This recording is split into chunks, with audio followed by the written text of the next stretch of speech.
E, Birleşmiş Milletler çatısı altında Türkiye ve Ukrayna'nın girişimleriyle Temmuz 2022'de bir tahıl koridoru anlaşması faaliyete geçti. Ancak Rusya'nın her seferinde, her 3 ayda bir baltaladığı anlaşma geri çekilmesiyle sona erdi Temmuz 2023'te.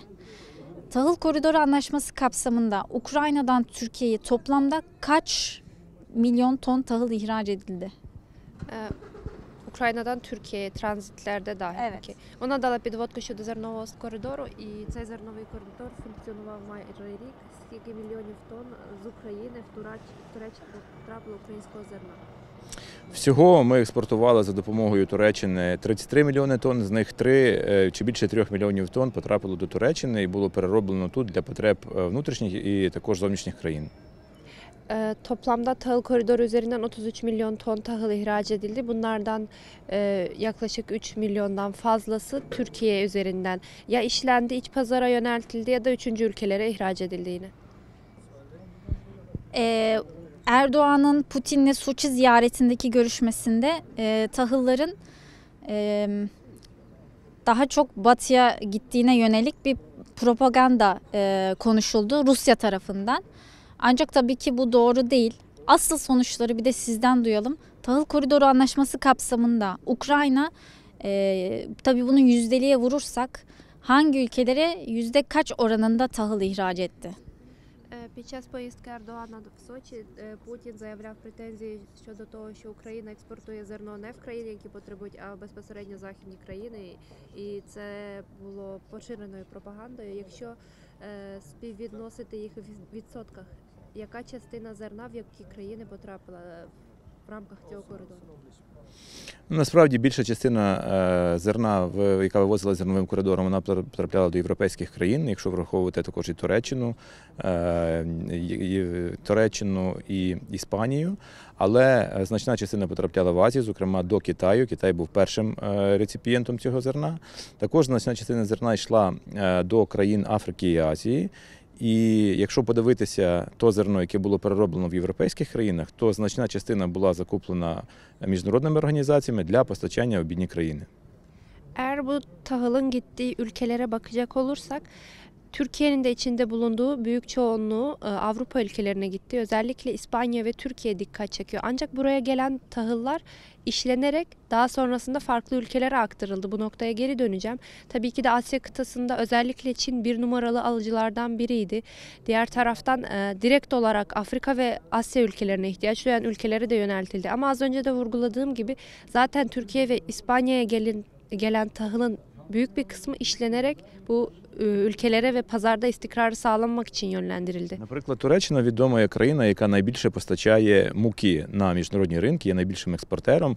І частина цієї муки вироблялася з українського зерна і постачалась до країн Африки і Азії, особливо тих, які найбільше цього потребували. Özellikle Türkiye'yi ele alacak olursak dünyada bir numaralı un imalatçılarından biri olan bir ülke ve Ukrayna'dan gelen tahıl da yine una dönüştürülerek en çok ihtiyaç duyulan ülkelere yönlendirilmişti. І саме завдяки зусиллям Туреччини зерновий коридор чи зернова ініціатива в Чорному морі працювала ефективно.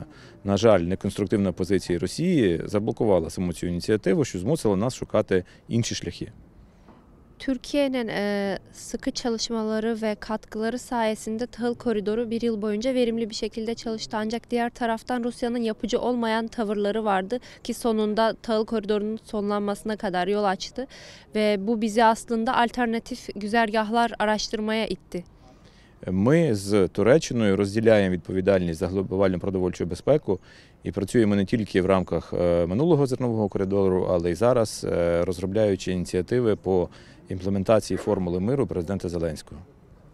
Hem Ukrayna hem de Türkiye olarak uluslararası arenada özellikle gıda güvenliği konusunda sorumluluk hisseden ülkeleriz ve kendi payımıza düşen hem tahıl koridoru kapsamında görev yerine getirdik hem de o girişim şu an çalışmadığı için farklı şekillerde özellikle Ukrayna Cumhurbaşkanı Zelenski'nin gıda güvenliği maddesi çerçevesinde Türkiye ile sıkı işbirliğimiz sürmekte.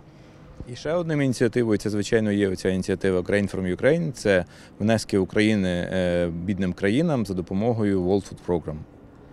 Aynı zamanda tahıl konusunu ele alacak olursak Grain from Ukraine, Ukrayna'dan tahıl programı sayesinde Dünya Gıda Programı aracılığıyla yine ihtiyaç duyan ülkelere Ukrayna yardım elini uzatmaya devam ediyor. Peki tahıl koridoru anlaşması sona erdi. Ancak yeni yollar aradık. Zelenski'nin isteği üzerine dediniz. Peki hangi yollar üzerinden Ukrayna şu anda tahıl ticareti yapıyor? Romanya limanı dahil mi? Türkiye'ye hangi yol üzerinden geliyor bu gemiler?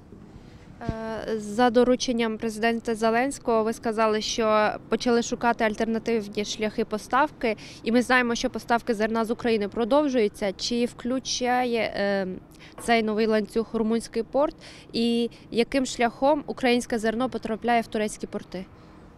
Насправді дуже простий шлях слідування кораблів вироблений нашими перевізниками і військово-морськими силами. Це з портів Одеси, Іллічівська, чи вірніше Чорноморська і Південного. Кораблі йдуть територіальним морем Румунії, Болгарії і потім Туреччини і таким чином можуть потрапляти до турецьких портів. Aslında güzergahı ele alacak olursak oldukça basit olduğunu söyleyebilirim. Odessa, Karadeniz, Güney limanlarından Romanya, Bulgaristan üzerinden geçmek üzere Türkiye limanlarına varacak şekilde bir yeni güzergah oluşturulmuş durumda. У вересні це було почато як евакуаційний маршрут для тих кораблів, які застрягли в українських портах, але мали на своєму вантажі не тільки зерно, але й набагато інших продуктів, зокрема метал. Verresni tak? Tak. Eylül ayında bu girişim özellikle limanlarda mahsur kalan gemilerin tahliyesi için düşünülmüştü. Ancak devamında tahıl ürünlerinde dahil bazı metal ürünlerin de taşınacak şekilde düzenlendi. І тепер ми отримали від міжнародних компаній можливість страхувати ці кораблі по цьому маршруту. І це також допомагає тому, щоб більше кораблів було залучено до перевезення українського не тільки зерна, але й інших продуктів, які потребують виходу на експорт. Ve geçtiğimiz haftalarda bu güzergah üzerinden Ukrayna limanlarından çıkacak gemilerin sigortalanması için birkaç şirketle anlaşıldı. Bu da aslında giriş çıkış yapan gemilerin sayısını oldukça arttırdı çünkü güvence artmış durumda ve artık sadece tahıl ürünleri değil diğer ürün grupları da değerlendiriliyor.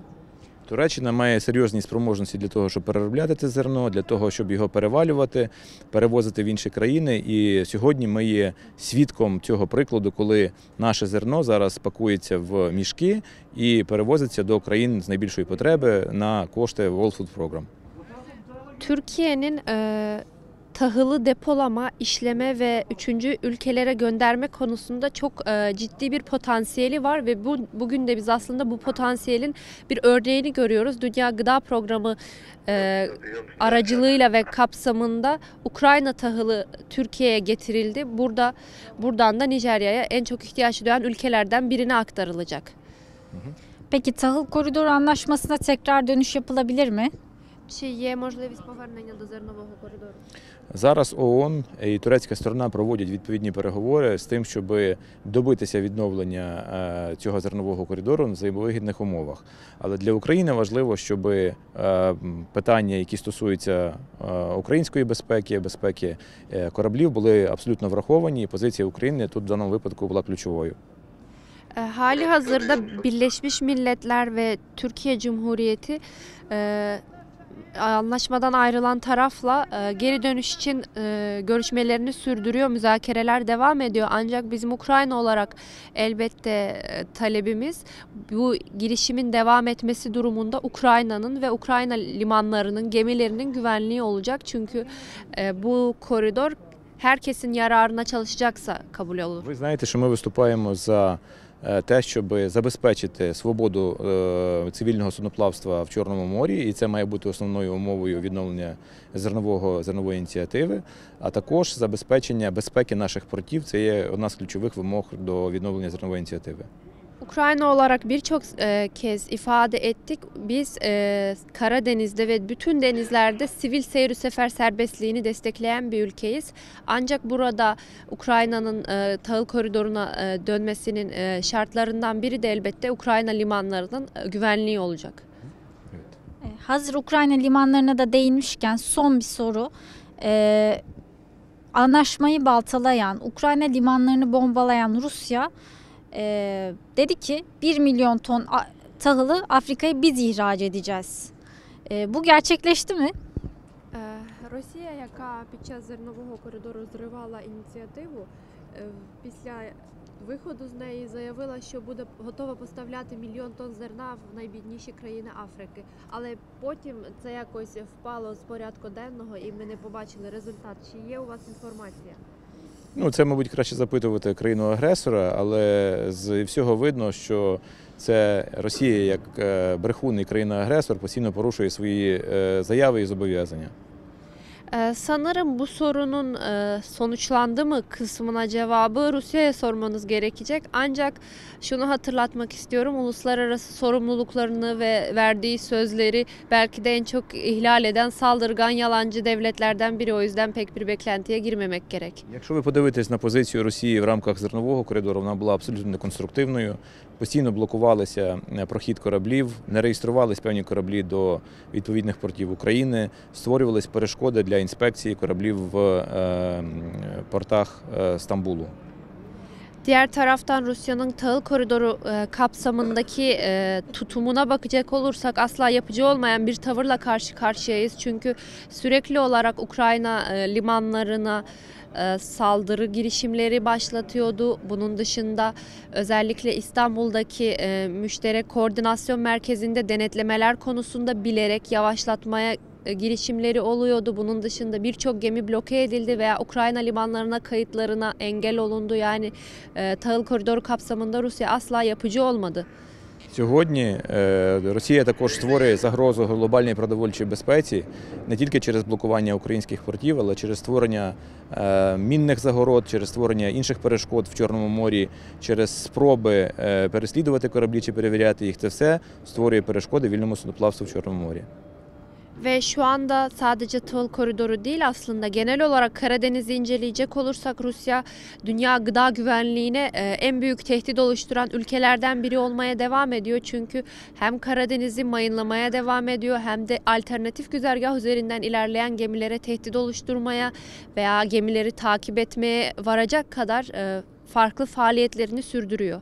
І найкраща відповідь цьому – це наша солідарність і спільна робота з тим, щоб унеможливити негативний вплив Росії і забезпечити світ необхідною продукцією, якої в Україні, як ви знаєте, є достатньо. Ukrayna'nın aslında dünya gıda güvenliğine büyük katkı sağlayacak kadar yeterli ürünü var, bulunuyor ve bu ürünün doğru yerlere ulaşması için uluslararası dayanışma ve işbirliği, mücadele şart diyoruz. Çünkü Rusya'nın tehditleri gördüğünüz üzere devam ediyor. Buna en büyük cevap dayanışma olacaktır. Teşekkür ederim. Теж питання, Та-та. пане посол. Ми зараз перебуваємо на кораблі.